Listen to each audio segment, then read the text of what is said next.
Naomi sat by the small wooden window, staring into the distance. Her eyes were swollen from crying, and her thin fingers tightly gripped the edge of her wrapper.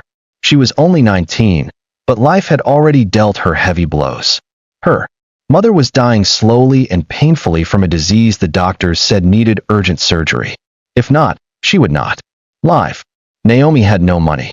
Her mother had no money. Her father refused to help. Her father was a proud man with 2 wives.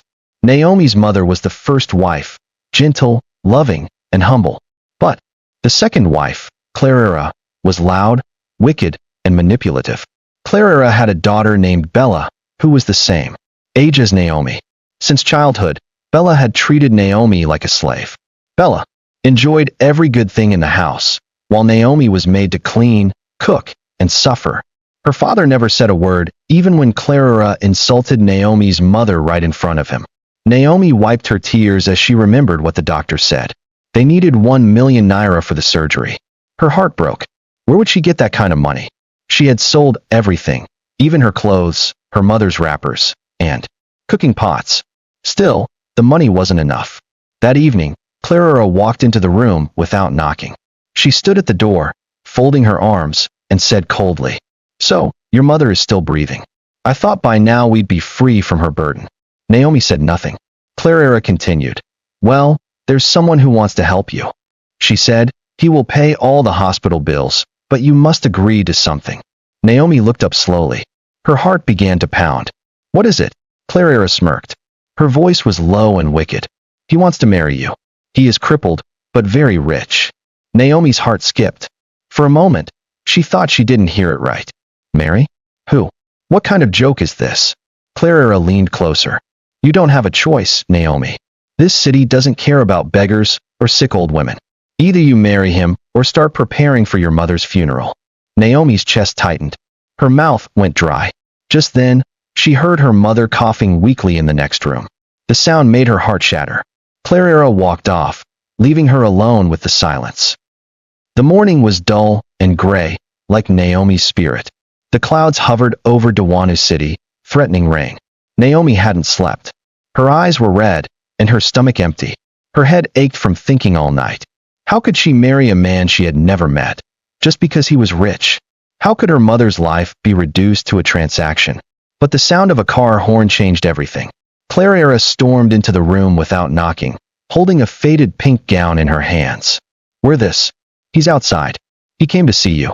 Naomi's breath caught in her throat. She sat still, frozen. Clara threw the dress on the bed and barked, "Are you deaf?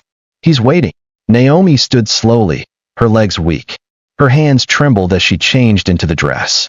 It was slightly too big, and it smelled of dust and kerosene. She picked up an old scarf and wrapped her hair. As she looked in the cracked mirror, she barely recognized herself. Outside, the neighborhood was silent.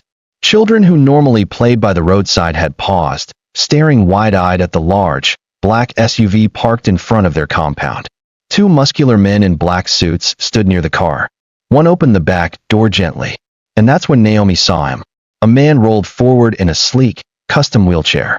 He was wearing a deep blue native kaftan with silver embroidery, a chain watch on one wrist, and sunglasses that covered half of his face. His skin was smooth, his beard trimmed and neat. He looked powerful, intimidating, untouchable. But Naomi's eyes immediately fell to his legs, twisted, stiff, strapped in braces. He didn't smile. He just stared at her, like she was a business deal. Clara nudged Naomi forward. "Greet him properly," she whispered. Naomi walked slowly, her voice barely audible. "Good morning, sir." The man gave a small nod. "Get in the car." Naomi blinked. "What? I'm taking you to see your mother," he said flatly. "She was moved to a private hospital last night. I paid in full. You'll come with me." Naomi turned to Clara. "Is this true?" Clara smiled like a cat. "Yes. You should be thanking your future husband." Naomi's heart pounded. She looked again at the man in the wheelchair. There was no warmth in his face, only control. He looked like someone who never heard the word no. The bodyguard opened the car door. Naomi hesitated, only for a second. Then she stepped inside. The inside of the car was cold. Leather seats, tinted windows, a faint scent of cigar and perfume. The man looked straight ahead. "My name is Emeka. Emeka Okonkwo." Naomi whispered. Thank you for helping my mother. I didn't do it for free, he replied sharply. Let's not pretend. Naomi looked down at her hands. They were shaking. She didn't know what scared her more, his voice or the silence that followed it. Emeka pressed a button. A glass divider rose slowly between them and the driver. Then he turned to her. His voice was low. You will marry me, but you will obey my rules. You will not ask questions. You will not touch what isn't yours. And you will never, ever, open the locked room upstairs. If you break any rule, you will regret it. Naomi stared at him, stunned. What room? He didn't answer. He simply turned back toward the window and said one final thing. You'll wear white tomorrow. The wedding is at noon. The following morning, Dawanu City buzzed with life. Horns blaring, hawkers calling, buses choking with smoke. But inside Emeka's estate, it was silence. A silence so loud Naomi could hear her own heartbeat. She sat on the edge of a massive canopy bed in the guest room of his mansion, dressed in the plain white lace gown Clara brought earlier that morning. It was old-fashioned, with yellowing edges and missing beads. There was no veil, no makeup artist, no bridesmaids, no family, not even her mother. Naomi's hands clutched the fabric tightly. Her fingers were cold. Her body was shaking. She had dreamt of her wedding since she was a child, like most girls. But not like this. Suddenly, a knock. A slim, fair-skinned woman walked in without waiting for a response. She wore a brown uniform with anti-grace stitched across the chest. Her eyes looked tired, but kind. Madam Naomi, she said softly. Oga Emeka is ready. Naomi rose slowly, her feet heavy. Grace helped adjust her dress. You don't need to be afraid, small madam, she whispered. Just do what he says, and you'll be fine. That last sentence pierced Naomi's chest like a cold knife. The wedding was held in Emeka's private living room. No priest, no friends, no family. Just a short man in black who claimed to be a lawyer, 2 bodyguards, and Emeka, seated in his grand wheelchair, wearing a dark maroon abaya that sparkled under the chandelier lights. A gold table sat between them. 2 pens, 2 documents. The man read the vows from a small leather book. Do you, Naomi, take Emeka to be your lawful wedded husband? Naomi looked up, confused. That's it. No blessings. No prayers. Emeka cut in coldly. This is a contract, not a ceremony. Naomi's heart dropped. She nodded faintly. Yes. The man turned. And do you, Emeka, take Naomi? Yes, Emeka said, before the sentence was finished. And just like that it was done. No rings. No kiss. Just signatures. Emeka rolled closer and dropped a small white envelope into Naomi's hands. Your mother is out of danger. She'll be discharged in 2 days. Naomi opened the envelope. Inside was a hospital receipt with 1.2 million Nigerian nairas paid in full, stamped cleared. She wanted to cry. Out of relief. Out of fear. She didn't even know. Grace led her back upstairs after the ceremony. But just as Naomi turned to climb the marble staircase, she noticed something odd. A door at the end of the hallway, thick, dark, and heavily bolted with 3 padlocks. It didn't look like a regular room. It looked forbidden. She stopped and stared. Emeka's voice suddenly echoed from behind. I warned you not to look at that door. Naomi flinched. I wasn't, she stammered. He rolled forward slowly. His face was like stone. If I ever catch you near that door again, I will do something you won't recover from. Naomi nodded quickly and hurried upstairs, her chest pounding. As Grace shut the door behind her, Naomi realized something chilling. She wasn't a wife. She was a prisoner. Night fell quickly over Dawanu City. But inside Emeka's mansion, time seemed to move differently. The lights were too bright. The silence was too loud. Naomi sat on the edge of her new bed in a room that was far too big for one person. The air conditioning was freezing, the marble floor cold, and the wardrobe filled with expensive clothes that weren't hers. But she couldn't sleep. Because of that door. The forbidden one. Every time she closed her eyes, she saw it. The thick wooden frame, the heavy bolts, the way it seemed to watch her even when she turned away. And then she heard it. Tap, tap, tap. Naomi sat up. The sound came again. Tap, tap, drag. It was faint but real, like fingernails scraping across wood, followed by something dragging slowly. She pressed her palm over her mouth to keep herself from screaming. Then, silence. She sat frozen for minutes. Maybe it was just the wind? Maybe it was her mind playing tricks? She reached under her pillow for comfort and found a folded note instead. It wasn't hers. It was yellowed with age, and the edges were torn. Her hands trembled as she opened it. There were just 4 words. Don't trust the wheelchair. Naomi gasped and dropped the paper. Her heart began racing. Who wrote it? What did it mean? Was someone warning her? She quickly knelt beside the bed to see if there was more hidden underneath. And that's when she saw it. A name scratched into the wood below the mattress, using something sharp. Felicia. The letters were deep. Angry.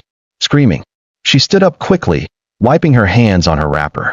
Her breathing was fast. Her skin cold.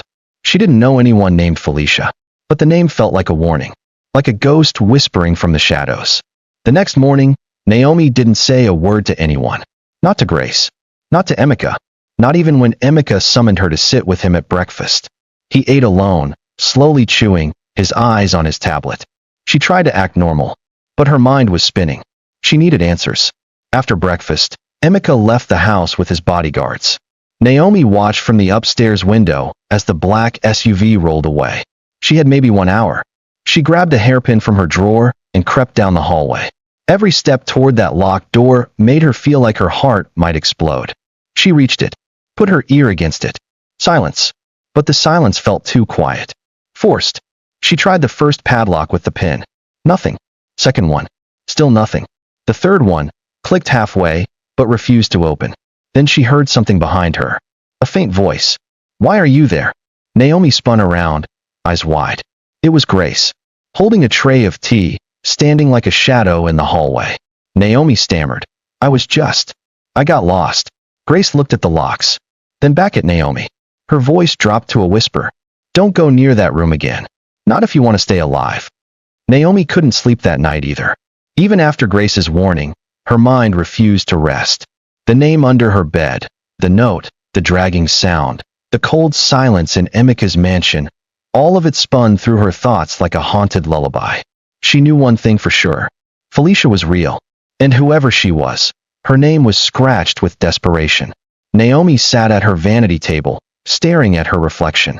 Her eyes had dark circles beneath them now. Her lips were dry. She looked older than 19. Tired. Worn. But something inside her, something stronger than fear, refused to let go of the truth. The next morning, while Emeka was still asleep, Naomi crept into the study. It was a grand room.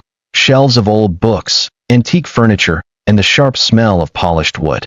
She didn't know what she was looking for exactly. Just anything that could lead her to Felicia. The drawers on the desk were all locked, but the last one on the right had a loose handle.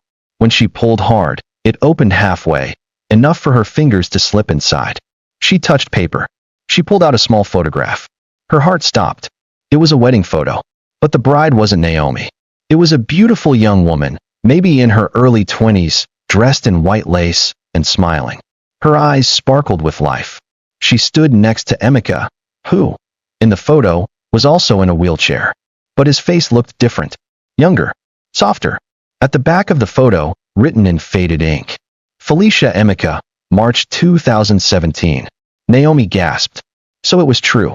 There was a woman before her. And her name was Felicia. She stuffed the photo into her wrapper and closed the drawer quietly. Just as she turned to leave. Bang. The study door slammed shut.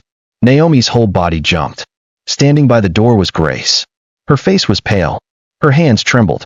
I told you not to go near that room, Grace whispered. Naomi's voice cracked. Who was Felicia? Grace didn't speak for a long time. Then, she finally sighed and walked toward the window, her voice barely above a whisper.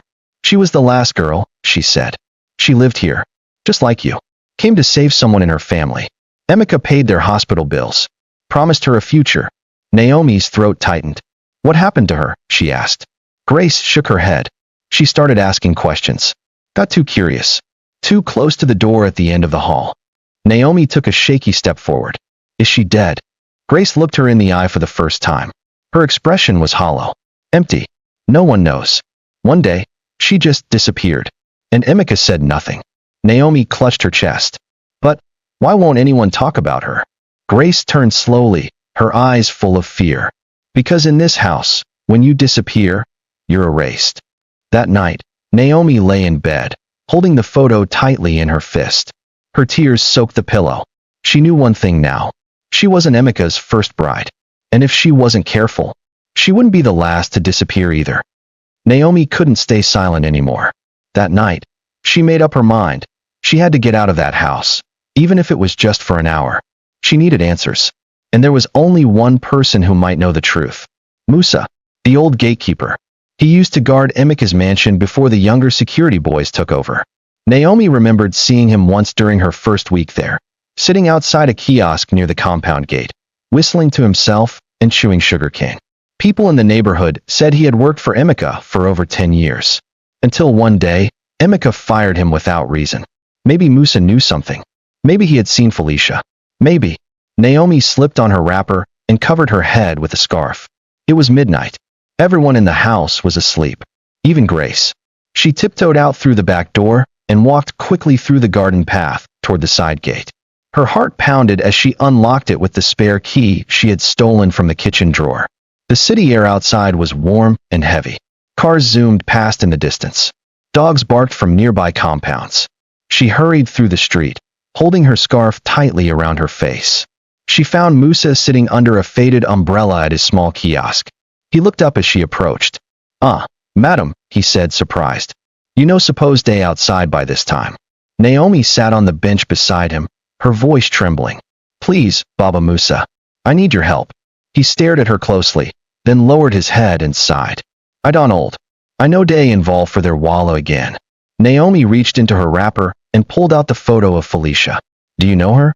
Musa's eyes froze. His face changed instantly. The sugarcane in his mouth dropped. Where you see this? She lived in that house. Like me. I found her name scratched under my bed. Musa rubbed his hands over his face. I knew her. Everyone in that house knew her. She was a kind girl. Innocent. Just like you. What happened to her? Musa leaned closer, lowering his voice. She was Emika's wife. But the marriage, it was strange. He never touched her. She used to cry alone every night. Then one day, she found something in that locked room. Something that made her confront him. Naomi's throat was dry. What did she find? Musa shook his head slowly. I don't know. But after that night, she screamed in the middle of the night. We all heard it. Then silence. Next morning, she was gone. Gone, Naomi whispered. Yes, just like that. Emika told everyone she ran away. But I no believe him. Even Grace didn't believe. I asked questions. 2 days later, I was fired. No explanation. Naomi felt tears in her eyes. Was she buried? Musa looked her straight in the eye. I no see any burial. No police. No coffin. Only silence. Naomi gripped the photo tightly. What's inside that room? What is he hiding? Musa hesitated. Then he whispered, I know sure. But I know this. Before Felicia, there was another woman. And before that, another. You are not the first. You are just next. Naomi stood up slowly, her legs weak. Then I need to get out of that house. Musa held her arm. No, my daughter. You need to survive it. That house, it's a trap. As she walked back to the mansion, her mind was on fire. Felicia had discovered something. Something so dark it cost her life. Naomi was next. But she wouldn't go quietly. She was going to find that room. And she was going to find the truth, before it swallowed her too. Naomi stood before the forbidden door. It was just past 2 a.m. The hallway was cold. Too cold for a city like Lagos. Even the air felt different here, still, heavy, and filled with something she couldn't describe. Fear, regret, death. She had walked past this door many times before, pretending not to notice how it seemed to watch her. Pretending she didn't feel the air grow colder every time she got close. But tonight, there was no pretending. She had taken the key. The small, bronze one hidden behind a dusty vase in Emika's study drawer. She knew he kept it there because she had watched him lock the door after entering one evening, humming a song only the devil would recognize. Her fingers trembled as she slid the key into the lock. It turned. Click. The door creaked open, slowly, painfully, as if it hadn't been opened in years. What Naomi saw made her knees weaken. Inside the room was not dust, not furniture, not memories. It was a shrine of women. Dozens of framed photos lined the walls. Women of different ages, all dressed in white. Some smiling, some with swollen eyes like they had been crying. But one thing was the same in every photo. Each woman stood beside Emika. Some were holding his hand. Some were sitting on his lap. Some had no emotion on their faces, like they had already died inside. Naomi's heart pounded as she stepped farther inside. Her foot touched something soft. A veil. A white bridal veil. She picked it up. It still smelled faintly of perfume and blood. There were wedding dresses too, piled neatly in a corner, labeled with names. Ada, 2009. Maria, 2011. Chinyere, 2013. Felicia, 2017. And then there was a final hanger with no dress. Just a label. Naomi, 2025. She screamed. She backed away from the wall, tripping over something hard. It was a trunk. An old, metal trunk with thick chains wrapped around it. But the lock had rusted. With shaking hands, Naomi undid it and opened the lid. She froze. Inside were bones. Human bones.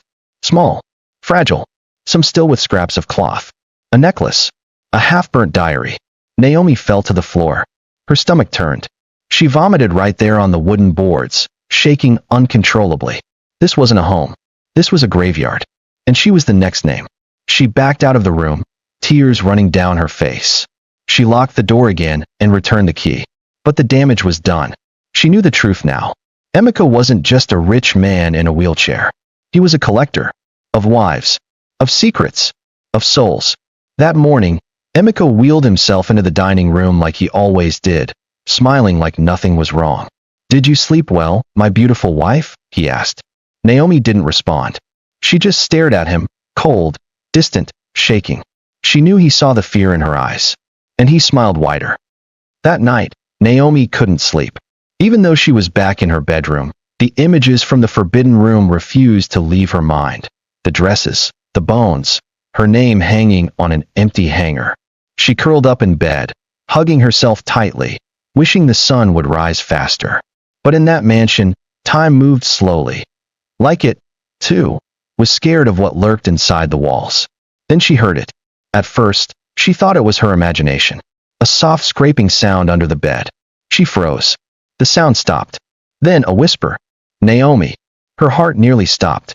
She sat up quickly, every muscle in her body frozen with fear. Was someone under her bed? She leaned down slowly, and saw nothing. But the whisper came again. "Naomi, please listen." It was a woman's voice. Soft. Tired. Like it was struggling to speak after years of silence. Naomi scrambled backward, pressing her back against the wall. Who's there?" No reply. Only more scratching. Then another whisper. "He buried me under here." Naomi's blood ran cold. She got on her knees and slowly pulled the thin carpet away from the wooden floor. The boards were old, stained, and uneven. In one corner, near the wall, one plank looked different. She tapped it. Hollow. With trembling fingers, she grabbed a metal spoon from her drawer and began to pry the board open. It creaked loudly. Her hands were shaking, but she didn't stop. Finally, the board came loose. She peered inside. There wasn't a full body. Not this time. Just a necklace, silver, with a heart-shaped pendant. Naomi reached for it and opened the tiny locket inside. A photo. It was the same woman from the shrine. Felicia. She recognized the smile. It was weak, but hopeful. Maybe taken before the nightmare began. Naomi held it to her chest. Her breathing was fast. Shallow. The whisper came again. "He feeds on fear. Don't let him know you're afraid." Naomi dropped the necklace. Was she going mad? Or were the women in that house still speaking? She didn't know what was real anymore. All she knew was, something wasn't just wrong with Emeka. It was evil. In the morning, Grace knocked on her door. "Madam Naomi, Ogase make you wear white today? He want do small ceremony." Naomi stared at her. "Ceremony? Yes. Him say na special tradition. Only for you and Am." Naomi's stomach turned. She looked down at the pendant in her hand. The last time Felicia wore white, she was never seen again. Naomi stood in front of the tall, antique mirror, draped in a white gown. It wasn't an ordinary dress. It looked hand-stitched, like something out of a forgotten time. High neckline, long flowing sleeves, heavy lace, and a strange symbol embroidered in gold over the chest. The gown smelled like it hadn't been washed in years. It wasn't just a dress, it was a uniform. She didn't recognize the symbol, but something about it gave her chills. It looked like two hands bound together by a snake. Grace smiled nervously as she adjusted Naomi's sleeves. "Madam, Ogase make we no delay. Him day wait for you." Naomi's heart pounded as she followed Grace through the silent hallways. Each step echoed like a warning. They stopped in front of the spiral staircase that led to the rooftop garden. Naomi had never been up there before. The doors were always locked. But now, they stood wide open. Two tall bodyguards flanked the stairs, wearing dark, traditional robes. They didn't speak, didn't blink, just stepped aside for her to pass. As Naomi climbed, her hands trembled on the railing. What was Emeka planning? The sun was setting behind the tall buildings of Legos, casting an eerie orange glow over the rooftop. It was beautiful, but wrong. Too perfect. Like a stage set for something terrible. Emeka sat in his wheelchair beneath a large white canopy, surrounded by burning candles and bowls filled with red and black powders. The scent of herbs, blood, and something bitter filled the air. A small table stood before him, with a leather-bound book and a knife with carvings on the handle. Naomi stepped forward slowly. "What is this?" she asked, her voice barely audible. Emeka smiled. "My family is old, Naomi. Older than this city. We have a gift. But it comes with sacrifice." Her mouth went dry. "Sacrifice." He nodded slowly. "I don't just marry for love. I marry for power. Every generation, a bride must willingly bind herself to continue the gift. Through her, our wealth multiplies. Our enemies fall. Our name cannot die." Naomi took a step back. "You didn't tell me this." "I didn't need to. You already agreed. You wore the dress." She looked down at the strange symbol again. She had thought she was marrying for survival. But she had walked into a ritual. Emeka opened the book. The pages were yellowed and stained. He began to chant in a language Naomi didn't understand. His voice grew louder, deeper, not his own. The flames flickered violently. The wind picked up out of nowhere. Naomi's vision blurred. And then, she heard them again. Whispers. Dozens of them. Maybe hundreds. All female. All begging. All warning. Run. Don't let him mark you. Break the bond before midnight. Suddenly, Naomi's head throbbed with pain. Her knees buckled. Emeka stretched out the knife toward her. "Come forward," he said. "Let us bind your blood to mine." But Naomi had heard enough. She stood up, fast, and ran. Naomi flew down the spiral staircase like her feet were on fire. Her breath came in short, panicked gasps. The moment she left the rooftop, the candles had gone out. The winds had died. But the whispers remained, now louder, urgent, almost screaming inside her head. "Run, Naomi. He's done this before. You are not the first. You won't be the last." She didn't know where to go. She only knew she had to leave that house. She reached the main hallway and turned toward the large front doors, the ones she had passed every day since she arrived. But as she reached for the handle, it vanished. Her fingers touched smooth wall. "What?" she whispered, stepping back. She looked again. The doors were gone. In their place, only concrete. No seams. No hinges. Just wall. She turned around and screamed. The hallway was different. The chandelier above flickered wildly, then went out. The wallpaper seemed to peel and twist like it was alive. The walls closed in slightly, tighter than before. She was trapped. Panicked, she ran to the kitchen. The back door was also missing. She tried the windows. Every one sealed shut like they were never meant to open. She pounded on them. Screamed. "Help! Somebody help me!" Nothing. Not even the echo of her own voice. Then suddenly, footsteps. Slow. Deliberate. Not Emeka's wheelchair. These were heavy, dragging. Like something being pulled across the floor. Naomi pressed her back against the wall, eyes darting left and right. Then, a shadow moved in the corner of the room. She turned toward it, and saw a woman. She was in a tattered white gown. Her hair was long and matted. Her face, pale and thin. Her eyes, empty. But Naomi recognized her. The woman from the photo in the locket. Felicia. She opened her mouth, but no words came. Only blood. Naomi screamed, turned, and ran, back through the twisting hallway. Doors she passed were now locked. Rooms that used to be bedrooms were now completely empty, or filled with dust and broken furniture. The mansion had rearranged itself, like a puzzle with missing pieces. She stumbled into her bedroom and slammed the door. She locked it, pushed a chair against it. Her hands were shaking uncontrollably. Her phone. She remembered the small old phone she had left inside her drawer. She grabbed it. Only 2% battery. No signal. Her breath caught in her throat. Then, her mirror cracked. Not shattered. Cracked down the middle, by itself. She dropped the phone. And from the crack in the mirror, another whisper emerged. Find the journal, in the floorboards, before he takes your voice too. Naomi looked down at the floor beneath her feet. Had someone left her a way out? She dropped to her knees and began to pull at the wooden planks. Naomi clawed at the wooden floorboards with her bare hands, her nails scraping against the old wood. Her heart raced as the whispers in her head grew louder. Hurry, before he knows, before the house seals it again. One plank finally gave way. She lifted it, and there it was. A leather-bound book, wrapped tightly in a stained white cloth. Her fingers trembled as she unwrapped it. The cloth smelled of old perfume and death. The book's cover was embossed with gold thread, faded now but still visible. The Brides of Oba Emeka. Naomi opened it slowly. The pages were filled with different handwritings, some neat, others shaky. Most were signed with just a name and a date. The first entry was from 1987, the most recent, just 1 year ago. Naomi's eyes widened. One entry read, I was promised safety. All I needed was money to help my baby survive. He said he'd help. I thought I was lucky. I didn't know I was signing my life away. He drains us slowly. Each kiss takes a memory. Each touch takes a piece of our soul. I can't speak anymore. He took my voice on the 7th night. TT, April 2003. Naomi flipped to another entry. He gave me everything. Gold, clothes, beauty, but I can't remember my sister's face anymore. My dreams are no longer mine. The walls whisper. The mirrors cry. And yet, I smile during the day like I'm happy. I think he's erasing me. Joy, July 2015.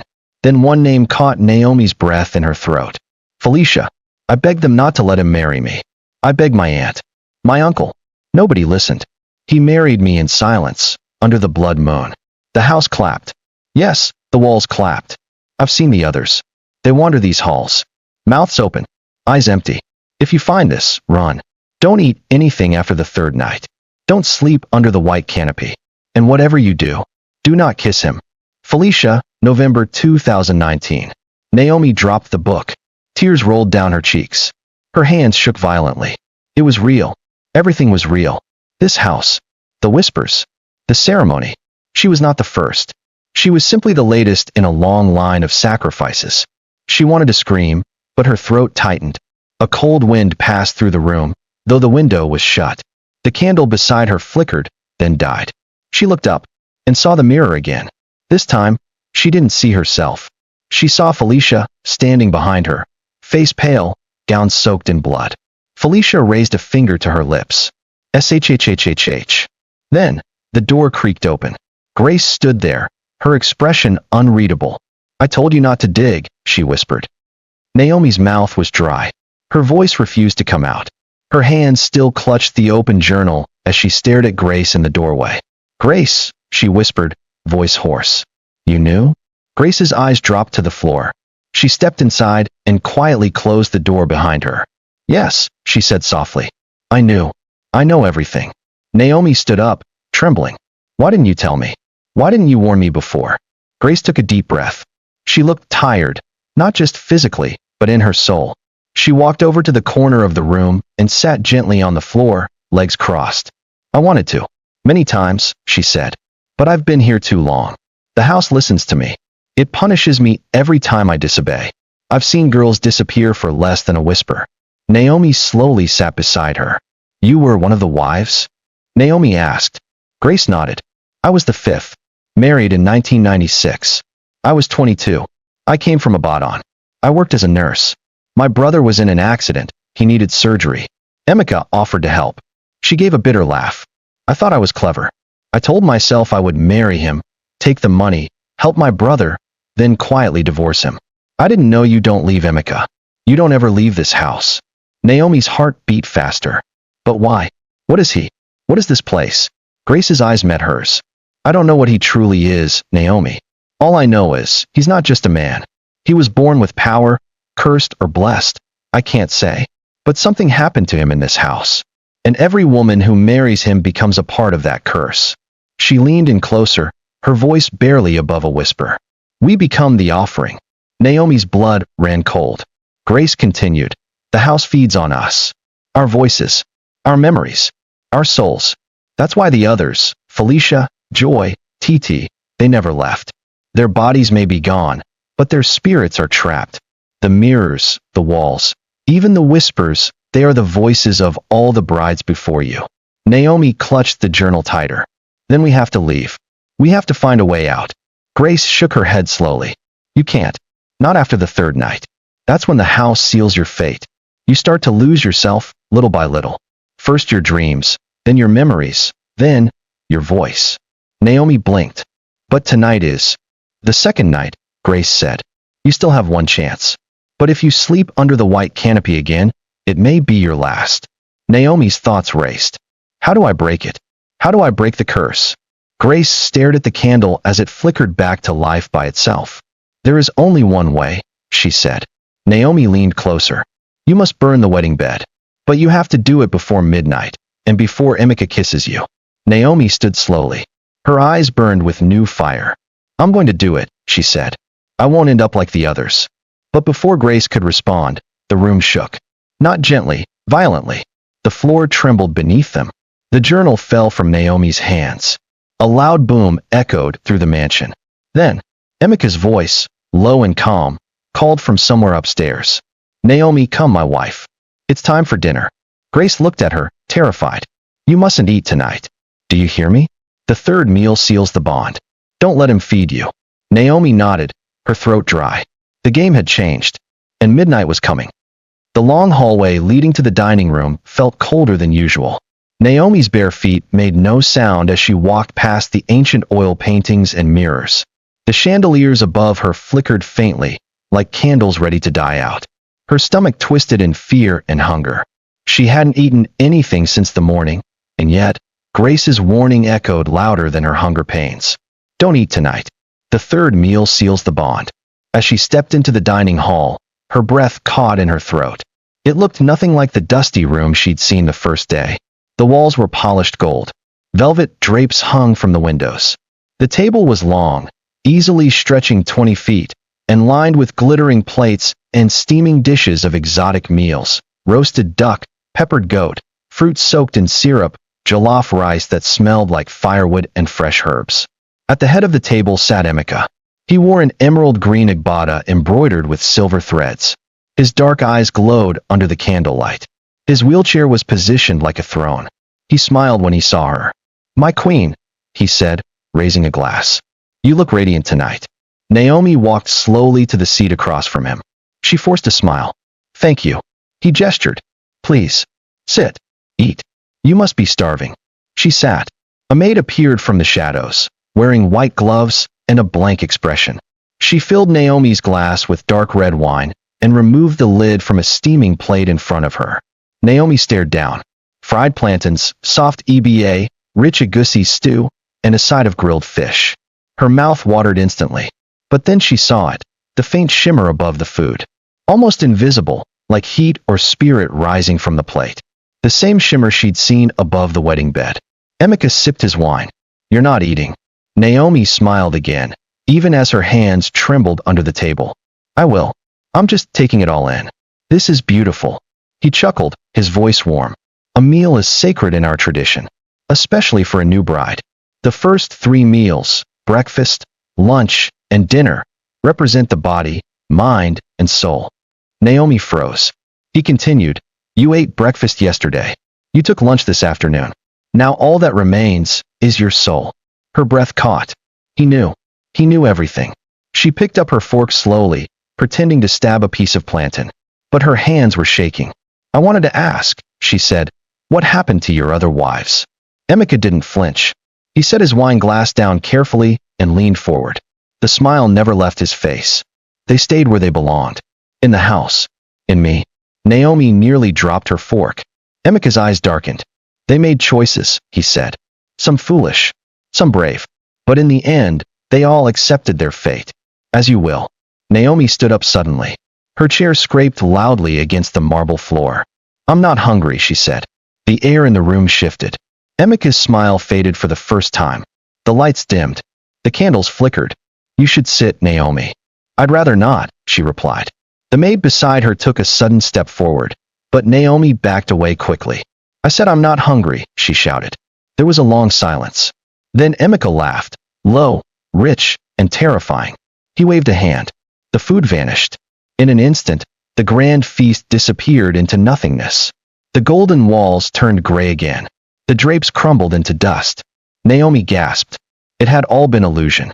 Every bite she almost took was a trap. Emeka rolled toward her, slowly, his eyes now glowing a soft red. "You are strong, Naomi," he said. "But strength comes with a price." She didn't wait to hear the rest. Naomi turned and ran. Out of the dining room, down the corridor, past the haunted mirrors, straight into the forbidden East Wing. She didn't care. She needed to find the bedroom. She needed to burn the bed before midnight. But as the clock struck 11, the halls began to change. Walls shifted, doors vanished, and behind her, Emeka's voice echoed, louder than before. "You can't run from what you've already become." The East Wing was colder than the rest of the house. Naomi's bare feet slapped against the stone floor as she ran. Her heartbeat thundered in her chest. Shadows stretched longer than they should. Walls seemed to breathe. Doors appeared and disappeared like ghosts teasing her. But she didn't stop running. She clutched the matchbox Grace had slipped into her wrapper pocket earlier that day. It was old, the cardboard soft from age, but the matches inside still rattled. That was all she had now. One box. One chance. She had to find the bed. That cursed bed. The one Grace said was tied to the bond. If she could burn it before midnight, maybe she could end all of this. The marriage, the illusions, the unseen chain that was slowly tightening around her soul. She took a sharp turn, and suddenly, there it was. A tall wooden door covered in carvings of birds, snakes, and vines. A faint golden light seeped from beneath it. Her hand trembled as she reached for the knob. It opened before she could touch it. The room was huge. Dust hung in the air like smoke. The windows were boarded shut, and the only light came from a dim lamp in the corner. In the center of the room sat the bed, tall, ancient, and cruel, carved from black wood, for thick posts, and strange red markings stained into the mattress. It looked older than the house itself. Naomi stepped forward slowly. Each breath she took felt heavier. The room didn't smell like dust or rot. It smelled like blood, like something had bled here again and again, like pain had settled into the sheets and never left. She reached into her pocket and pulled out the matchbox. "Just one match," she whispered. "One strike. One flame." She moved closer. The wood of the bed seemed to pulse, like it was alive. Then she saw it. The bedpost to the left was hollow. She bent down, touched it. Her fingers felt a small, almost invisible panel. With a soft click, it opened, like a drawer. Inside was a journal. She pulled it out carefully, dust falling off its leather cover. The initials EO were engraved on it. Naomi flipped it open. The first page was a wedding photo of Emeka and another young woman. She was smiling, beautiful, almost glowing. Naomi turned to the second page. Day 3. My husband is not what he seems. I thought I was marrying a crippled man, but I married something else, something ancient. Her hands shook as she flipped more pages. Day 12. He never sleeps. He watches. The food makes you dream, but when you wake up, you're not fully you anymore. Day 17. I tried to run. I made it to the gate, but the dogs came. They don't bark. They whisper. They feed on fear. Day 21. If you're reading this, burn the bed. Burn it before midnight. That's when he binds the soul forever. After that, even death won't free you. Naomi closed the journal, her entire body shaking. She looked at the clock on the wall. 11:47 p.m. She dropped the book, grabbed the matchbox, and struck one. It flared to life. She lit the hem of the bed's old, dry bedsheet. At first, the flame fought the damp air, then it caught. The fire spread fast. The bed crackled, screamed, popped. Then the house screamed. The walls trembled. A roar, inhuman, deep, bone-shaking, echoed through the corridors. Naomi backed away. The fire blazed bright. The carvings on the bed writhed like snakes trying to escape. The mattress split open. Something red and black and pulsing slipped out. A heart. Not human. Still beating. She grabbed the journal and ran. The room behind her exploded in flames. But just as she reached the corridor, she saw Emeka standing at the other end. His wheelchair was gone. He was standing, walking slowly toward her. No longer limping. No longer human. His eyes glowed gold. "Naomi," he said calmly. "You weren't supposed to find the journal." She froze. "How are you?" He laughed softly. I told you. I married you for your soul, not your pity. She turned and ran, again. Behind her, the fire spread. The house was alive. And now it was angry. The fire raged behind her, roaring like an angry beast. Naomi didn't stop to look back. She ran, barefoot, clutching the journal, her wrapper slipping from her shoulder. The hallway twisted around her like a maze. She had passed that same cracked painting of a woman in black 3 times now. The house was changing. It was no longer Emika's mansion. It was something alive, something built to trap. She gasped, falling against the wall. Her knees were bruised. Her lungs ached. But she had to keep going. Then, at the end of a new hallway, a door. Not just any door. The front gate. The one she had walked through with Clara on her wedding day. She staggered toward it, blinking tears from her eyes. Smoke filled her lungs, but she kept walking. Step by step. Her fingers brushed the cold iron handle. Naomi. She froze. There he was. The man from the wedding. The one who had wheeled Emika into the ceremony. The one who never smiled, never blinked. He was standing at the gate now, tall, motionless, dressed in black robes. His face was half shadow, half light, and his eyes glowed white. I've been waiting for you, he said. Naomi stepped back. Who are you? He didn't move. His voice was smooth and cold. I am the one who opened the door the first time. The one who warned Clara she would pay a price. Naomi clutched the journal to her chest. She never told me anything. She didn't need to. Her greed was loud enough. The price was clear. A daughter for a favor. A soul for a signature. Naomi's knees weakened. Is that what I am to you? A deal? No. You are more. He stepped forward, and suddenly the house behind her fell silent. Too silent. Even the fire stopped crackling. The man whispered, You are the soul Emika couldn't bind. Naomi's heart stopped. What? He nodded slowly. He picked you because of your pain. Because pain makes the soul soft, malleable, easy to reshape. But you resisted. I never agreed to this, she whispered. No, he said. But Clara did. She signed in your name. On your behalf. Blood for wealth. Marriage for survival. Naomi trembled. So how do I stop it? The man pointed behind her. You already started the fire. Now you must break the seal. What seal? He reached into his sleeve and pulled out a mirror. It was small. Handheld. The glass was cracked. When you see yourself inside this, you will know what you truly are. You will remember everything. Your choices. Your fears. The bond. Naomi hesitated, then reached out. The moment her fingers touched the mirror, her vision shifted. She was no longer standing in the corridor. She was a child, 5 years old, hiding under her mother's bed while Clara beat her mother with a stick. She was 11, carrying heavy buckets while Bella laughed from a distance. She was 15, crying in the rain after being slapped for eating food that was meant for guests. Then, she was back, gasping. The man spoke again. Your soul has been fed pain, fed hatred. The man's voice echoed in Naomi's ears like thunder in a cave. Your soul has been fed pain, fed hatred, but it has not broken. That is why Emika fears you now. Naomi stood frozen at the mansion's great door, the mirror still warm in her hands. Her legs trembled, her thoughts twisted. Her entire life, her suffering, her isolation, her hunger, her silent screams, were not just random tragedies. They had nourished something inside her. Something stronger than even she knew. She looked into the cracked glass again.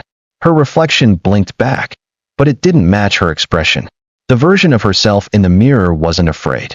It stood tall, proud, and glowing slightly, as if lit from within.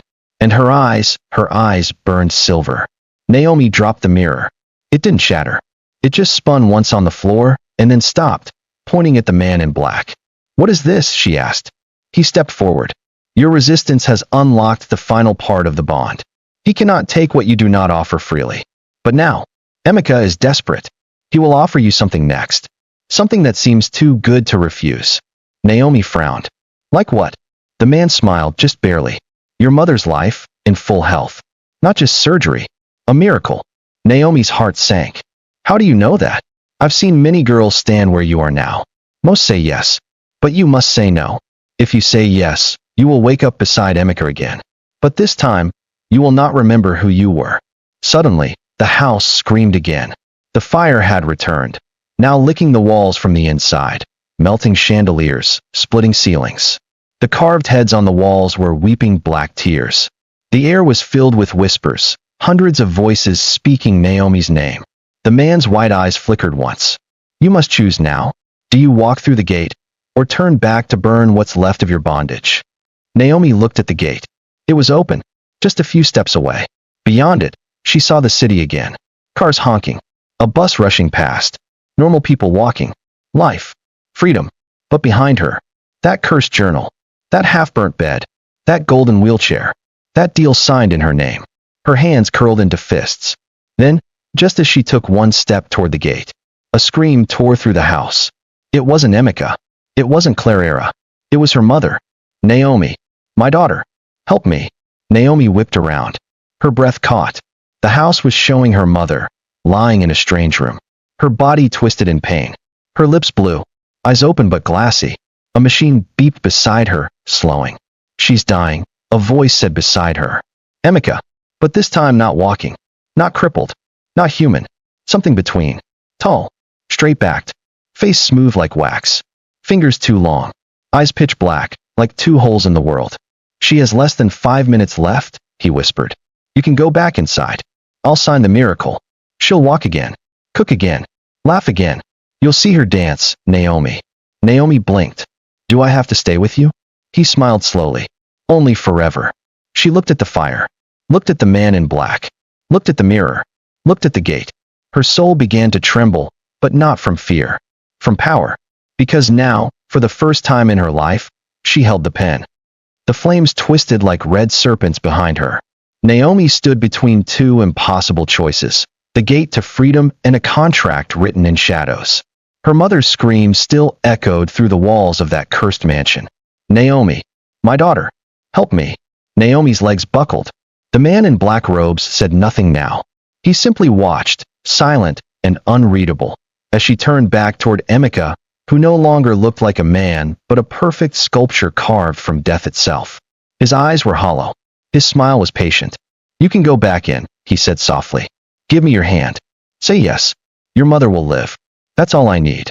She stared at the hand stretched toward her. Was it real? Or was he bluffing? Then she remembered something from the journal. A passage that chilled her. He does not lie. He offers what you desire, but the cost is not written in words. It is in memory. Naomi tightened her grip on the cracked mirror. What happens to me, she asked, if I say yes? Emika blinked. The smile never left his lips. You'll wake up beside me, in silk sheets. You'll think we fell in love. You'll think your life was saved by chance. You'll forget this pain.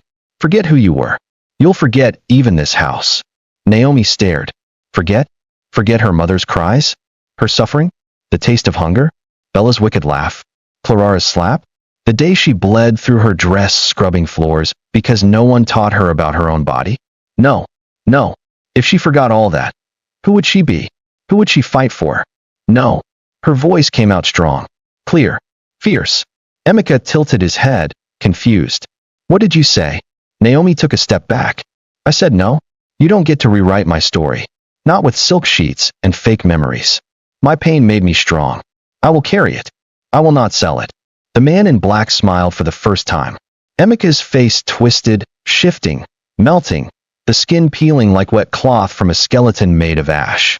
You dare reject me? His voice thundered. The house began to shake violently. Ceilings collapsed. Mirrors shattered. Windows screamed. Naomi clutched the cracked mirror like a weapon, raised it high, and shouted, I break the bond. A white light exploded from the mirror. Emika let out a shriek that pierced through her skull, something ancient, broken, and furious. The mansion groaned as if a demon was being torn from its walls. And just then, silence. The flames vanished. The air cooled. Naomi blinked. She was standing in front of the mansion's broken gate, the sky turning pale as dawn crept in. The man in black stood beside her, nodding slowly. You broke the seal. Naomi turned to him. Is it over? He shook his head. No, it has only just begun. Emika was not the only one who made a deal. Clara's hands are still wet with ink. He handed her the journal, now fully restored, glowing faintly with silver binding. Take this. Read every page. Burn what you find. Your Real's story lies within. Naomi looked down at the mansion. It was crumbling slowly into ash. But behind her, Somewhere in the waking world, her mother still lay on a hospital bed, dying. She clenched her jaw. No more running. No more begging. She would find a way to save her. Not by selling her soul, but by using the pain she had survived. Because now Naomi had something stronger than money or magic. She had knowledge. 3 days had passed since Naomi walked out of that cursed mansion. 3 days since she broke the bond. 3 days since she chose pain over lies. But now, the city of Legos felt even darker than the mansion. Everywhere she went, whispers followed her. On buses, in shops, in her dreams. She said no. She carries the journal. She remembers. Naomi barely slept. The silver-bound book never left her side. It was warm like flesh. Sometimes it pulsed faintly, like a living heart. She had returned to the small hospital to check on her mother. The doctors still said the same thing. The surgery must happen in 2 weeks. After that, her lungs will collapse completely. Naomi had no money, but the journal had begun showing her things. Not just stories, but places, names, keys drawn in ink, and one image repeated over and over. A cellar door with 3 iron locks and a lion's face carved in the wood. Then, one morning, Naomi followed a dream. She took a bus to the edge of Oshodi, one of the city's oldest districts. Crumbling shops, faded signs, drunken men in corners, and a building, once painted yellow, now blackened by time, with a peeling sign above. Clara's Natural Healing Center. It was abandoned. Naomi felt her pulse quicken. She walked in. The front room was empty, just dust, a broken mirror, and the faint scent of herbs. In the corner was a rusted staircase leading down. Something pulled her feet forward. At the bottom was a stone door, exactly like the journal had shown her. 3 locks. A lion's face. The moment her hand touched the wood, the locks snapped open. Naomi stepped inside. What she saw made her mouth go dry. The room was not a cellar. It was a vault. Books stacked floor to ceiling, bound in different colors. Names scratched on the spines. Esther Okafor. Jamoke Wills. Amina Bello. Naomi gasped. She opened one book. Inside were photos, legal papers, old charms, contracts. These were not just journals. They were lives, recorded, stolen, and filed away. At the center of the vault was a table. A large, round one with a single folder placed neatly on top. Her fingers trembled as she opened it. Inside was a photo of herself at age 12, bleeding from her nose, lying on the kitchen floor. Bella's slipper beside her. Clarara's blurry hand raised mid-slap. Taped to the photo was a receipt. 1 million Nigerian nairas paid to Clara Emmanuel. Date: 5 days before Naomi's 13th birthday. Remark: first payment. Soul lock complete at puberty.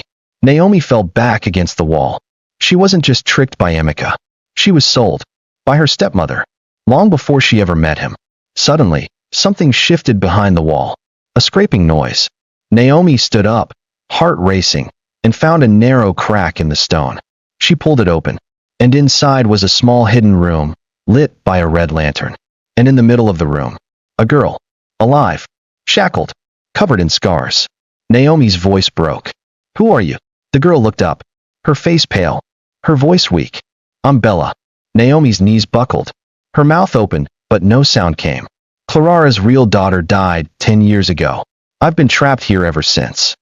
Naomi's throat was dry. Her knees felt like jelly. She stared at the girl in front of her, the real Bella. She was thin, bruised, and chained to a rusted metal post.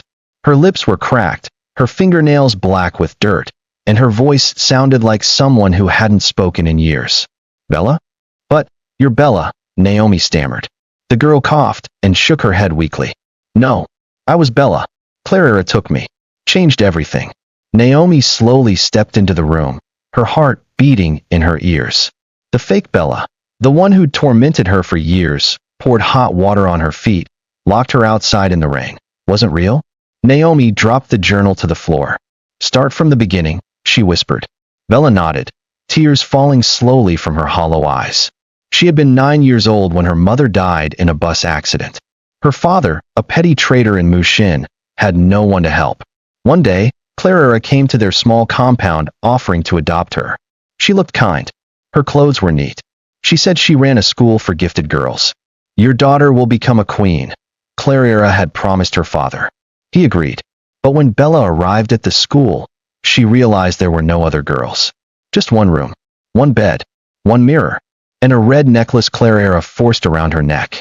That night, she was tied to a chair, and a new girl was brought in, dark-skinned, with perfect teeth and light eyes. She looked like Bella, but not quite. Her name is now Bella, Clara had said. And you? You will disappear. Bella was locked in the basement from that day. She taught the other girl how to talk like me, walk like me, pretend to be spoiled. Then she sent her into your house to make your life miserable. Naomi's eyes filled with tears. So all those years, all that hate, she wasn't even real? Bella nodded. She was a shadow, a paid actress. Clara created her to protect her own secrets. I was just the insurance, just in case things ever went wrong. Naomi touched the red necklace still locked around Bella's neck. It was glowing faintly now, warm to the touch, just like the journal. She tried to pull it off. It wouldn't budge. There's only one person who can unlock it, Bella said. Clara. Naomi stood.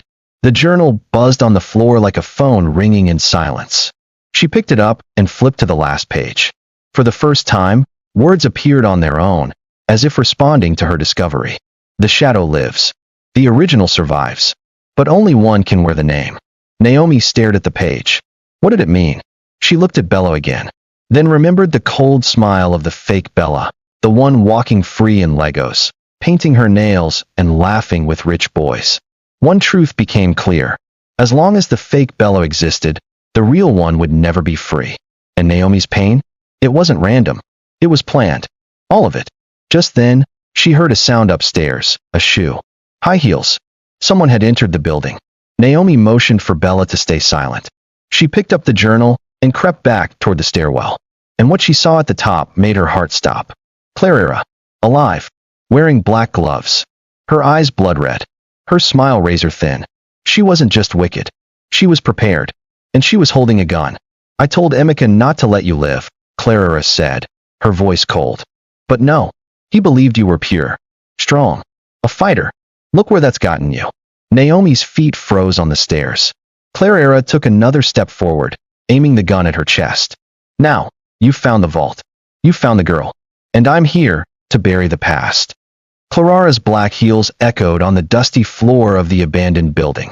Each step was slow, heavy, deliberate. Her eyes gleamed like a lioness ready to kill its prey. Naomi stood frozen on the last step of the stairwell. Behind her, deep in the basement, Bella, the real Bella, remained chained and silent.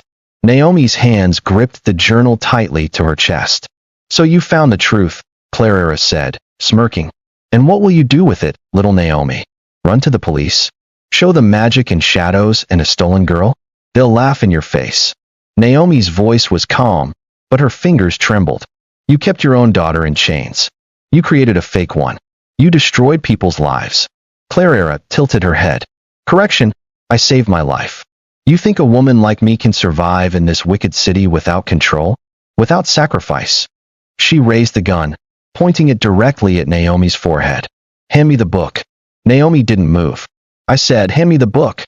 Then, without warning, Naomi did something unexpected. She threw the journal across the floor to the far left corner. The moment it hit the ground, a strange thing happened. The building shook. Just slightly. Like something alive had grown beneath the floorboards. Clara turned her head to glance at the book. Naomi used that moment to leap back down the stairs. Bang! The gunshot missed her head by inches. The blast echoed so loudly through the underground vault. Bella screamed. Naomi grabbed a loose metal pipe from the floor.